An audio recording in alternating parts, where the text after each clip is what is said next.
think one of the things that just returned last week from a study trip to Madrid for the 10th of September to the UK. And one of the things that's really noticeable in the picture is how they look at public space. And I wasn't just looking at it, but actually on Twitter. I'm looking at a number of towns, European towns, the way that they approach public spaces is to get car parking underneath. So all those fantastic squares that you see in other European countries, all the car parking goes underneath.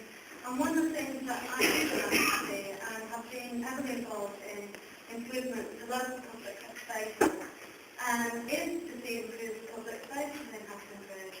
And as far as I can see, the gain from the scheme, an answer, it would mean improved landscape, public spaces in the town, and I welcome that. And another point, I think towns have to evolve. They do evolve. Hampton Bridge has evolved. And I think to kind of be a progressive town, to not stagnate, as I've seen in the European cities and towns, what they do is they're able to introduce architecture that's progressive, visionary, and I think the scheme does that. And this isn't, a tweed village. This is a gutsy town with gutsy buildings and buildings that, when they were built, were radical. And I think the scheme here is radical, and the lady that's why I support it and my views. Thank you. Gentleman there, please. I'm John Rhodes. I'm a trade union official, so I've spent a working life with employers telling me that I'm not representative. So the David Fletcher just yes, I'm not representative. It's just like a day's work. There are two sides to this argument, and I think on one side is money and power and influence and people who ride on the inside track.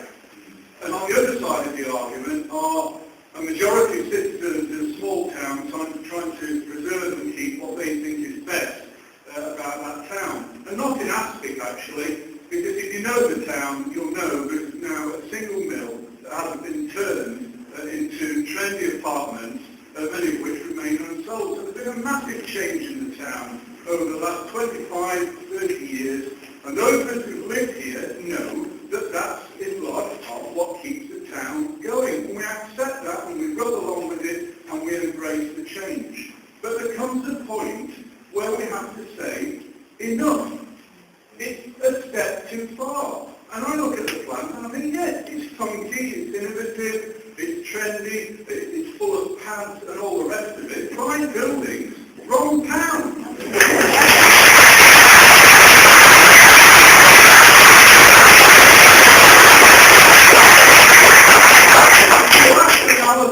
As citizens, all we can do is turn out to open meetings and express our concerns. And I'm sorry if you think we're not representative, but if you've got your friends here, then I assume that we've heard them speak, and I've counted 5 people in favour.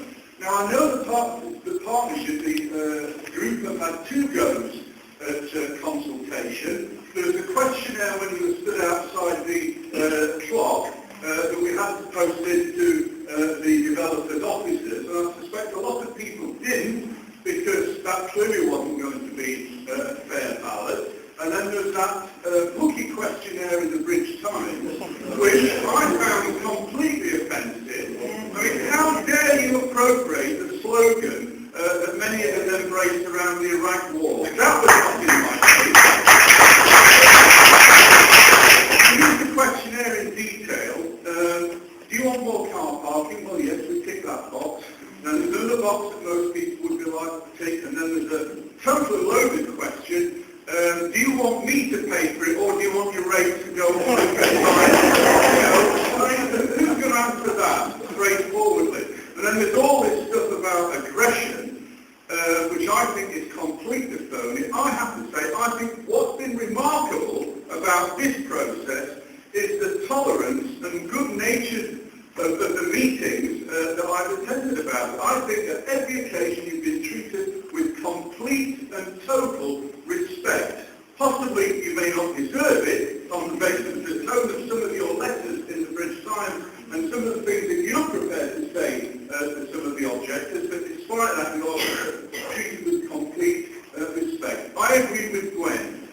The only thing we can do now is to turn out to the planning meeting in large numbers and to take all of our friends with us, because I guess I'm in the same boat as everyone else in this room. I don't know a single person in Headland who's in favour of this.